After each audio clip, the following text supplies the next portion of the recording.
Both PlayStation and Xbox have had some interesting announcements over the last couple days. Some good, some not so good. Let's get into it right now.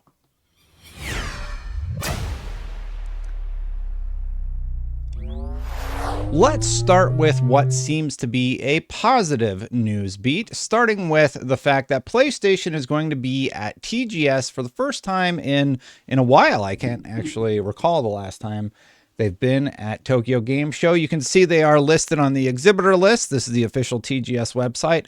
And using Google Translate, this just seems to be some generic statement. Sony Interactive Entertainment has been a pioneer in the game and entertainment industry, planning, developing, manufacturing, and selling PlayStation hardware, software, and services since the release of the PlayStation. It's a generic company profile, and it's also Google Translate, so obviously take it with a grain of salt. However, the report over on Insider Gaming says that PlayStation is set to exhibit at the Tokyo Game Show this September for the first time since 2019. Yeah, that's right. The fact that Sony is going to be there again, PlayStation specifically, is kind of a big deal. They just haven't been at TGS for the last several years. And honestly, I'm really looking forward to whatever they may bring to the showcase. The listing was found on the Trailblaze the World with Gaming website, TGS, which states that the show will have the largest number of exhibitors to date at 731. In the list, Sony is listed under the indie game area, while others have SOE listed under the family game area. This will be the first time SIE/PlayStation has been at the event since 2019, when they last had Death Stranding director Hideo Kojima talking about the game. Now, we know they have a new Astro Bot on the way. We are hoping, of course, that we get a PlayStation 5 Pro. I mean, I suppose PlayStation fans are, even though it seems a little unnecessary at this point, but I would be excited about new hardware, or at least seeing what PlayStation is bringing to the table so I can poke fun at it. if it's nothing, but if it's powerful, I mean, that'll be interesting. Big news on the PlayStation front, and that was the positive story. Unfortunately, with every positive story, I seem to have a negative story today. And today's negative story is that while there was a Horizon Zero Dawn series in the works, apparently a story has been going around that Rolling Stone has learned that two of Umbrella Academy showrunner Steve Beckman's projects that were in development at Netflix, a Horizon Zero Dawn series and an original series, Orbital, are no longer moving forward. This is because of an accusation of toxic bullying, manipulative, and retaliatory, yeah, I said it right, behavior. Sources in HR complaint paint Steve Blackman as a manipulative and chaotic showrunner who fostered a toxic workplace. This is coming from Cheyenne Roundtree, who is a senior reporter over at Rolling Stone. Now, unfortunately, that is going to put a big delay on any sort of Horizon Zero Dawn television series. I believe Sony had teased that this was coming at one point, and the first thing we're hearing about it is that the working conditions are not great. That is very, very unfortunate and a huge bummer, honestly. I do hope that they find a new showrunner, but if you were excited about the idea of Horizon Zero Dawn getting a television series, it does seem like you might have to wait just a little bit longer. You don't have to wait to hit that subscribe button, hit that bell though. Hit that like button if you're already subscribed. I was a little too positive given that last story. Let's lighten up the mood a little bit, because Activision games will start to come to Xbox Game Pass in August. That's right, we went straight on over to an Xbox story. Tom Henderson knocking it out of the park this week with the Insider Gaming stories. This is from the Exputer. Now, this is Xdos. Xdos, I criticized him in one of my old videos, but you know what?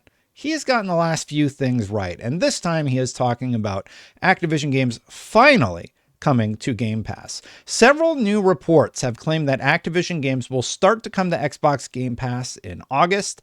The first claim came courtesy of Xdos on the Exputer forums, who has admittingly a rough track record, but Windows Central Jez Corden has corroborated the rumor. Now, he did have a rough track record, but he's had a few hits, so I'm 50-50 on it. I still take it with a grain of salt. But anyway, here's what we're hearing. According to Xdos, the Tony Hawk 1 and 2 remake and the Spyro Reignited trilogy will also be coming to the subscription service in the near future. Subsequently, In Corden's report, he also outlines that he understands Microsoft's strategy isn't to release all of Activision's back catalog at once, but rather drip feed it into the platform. You know what? I mean, that's fine. If you give players a reason to sign on to, get their nostalgia fix every few months, I think that is a great thing. I look forward to playing Prototype, when that comes back to the catalog. I think they own the rights to Prototype. It's a fully owned IP. So I'm hoping for that one. I like Tony Hawk 1 and 2, the remake, and I like Spyro, but man, they have some good stuff in their catalog. Singularity comes to mind as an example. Raven Software, Wolverine game. I don't know if they have the rights to that or what's going. I imagine Insomniac has the rights, but there's a lot of stuff, including the old Call of Duty games, that could come to the library. One question for me, though, and presumably for many people, writes Tom, is when old Call of Duty games will come into the service. It's something that fans have wanted since the acquisition was finalized, and it, at the very least, would reignite arguably some of the best Call of Duty games ever to release. Absolutely right. Everybody wants to know when Call of Duty is coming, and I am one of those people. I just want to play all of the old Activision games, including the super retro stuff, any of the compilations that they've made. Call of Duty is fine. I want to know where all the other good stuff is. Hopefully, like Diablo 2. What about the other Diablos that Activision has the rights to? What about World of Warcraft? There's like so much they could do, and I'm excited to see what they do there. And unfortunately, I also have a negative Xbox story, and that is another round of layoffs hit Microsoft. They did say that these would come throughout the year, but yeah, it does seem like the Xbox branch has been hit, and this sucks. Like there's no mincing words about it. Sorry. Throughout the past 24 hours, several people have taken to social media to announce that they have faced layoffs at Microsoft. It's currently unclear the exact number of those affected, or if they're part of the 1,500 estimated to be laid off in June. Insider Gaming has found 4 people announcing their departure from the company. Angela Vaness, a senior product manager at Microsoft. Jessa Birdie said, "Sad to announce that my role with Microsoft has been eliminated. To all those who have been part of Team Xbox, thank you. I hope I made you proud. Heart." Corey Ebert, a technical program manager, said, "Well, this isn't how I thought today would go. After nearly 15 years, seriously 2 months shy, Microsoft has made this decision to end our working relationships effective immediately due to changes in the business direction and landscape."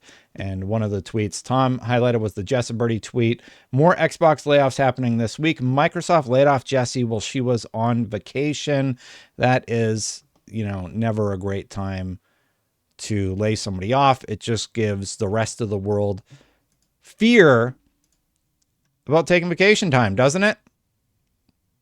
Not great news, Microsoft. Not great news, Xbox. Also, get your servers in order. I'm probably going to do a whole video about this and just kind of go off on a rant. But yeah, the Xbox server outage has just been out of control, and I hope they get it fixed. Obviously, condolences to those laid off. I hope they find new work, and I hope they land on their feet soon. Thank you for watching, everybody. Hit that subscribe button, hit that bell to know when my content goes live. I greatly appreciate you watching very, very much. Thank you so much. And thank you to the members who have continued to support this channel. I really do appreciate you. I appreciate all the members. If you want to become a member, click that join button right down there. I got to get out of here. The kids just got home. I'm going to get out of here, and I'll see you for the next one. Bye for now, everybody.